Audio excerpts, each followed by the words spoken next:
Fy nghyngor i bobl sydd yn meddwl do fewn I ddysgu ydy mae rhaid chi wirioneddol eisiau gwneud hynny.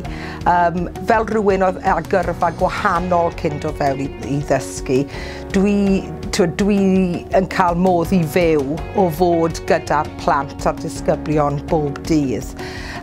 Ond rhaid cofio mae hi yn swydd anodd a heriol, ond mae be ydych chi'n gael nôl I fi gan waith gwell. Rwy'n sydd ar awn I ddysgu bod mor bositif a sy'n bosib. Di bod dim yn mynd I fod yn gadarnhaol, mae rhaid cymryd y pethau da a'r pethau drwg a trio dysgu o bod dim ydych chi'n ei wneud. Peidio meddwl bod chi'n mynd I wneud bod dim yn berffaith o'r dechrau a jyst dysgu o bob profiad. Dwi'n teimlo mae rhaid chi fod yn angerddol tuag at eich pwnc a mae rhaid chi drosglwyddo'r angerdd yna i'r dysgwyr sydd o'ch blaen chi felly. Oherwydd os nad ydych chi'n mwynhau, yn amlwg dyn nhw ddim yn mynd I fwynhau ac I mi, wel dyna'r peth pwysica un felly.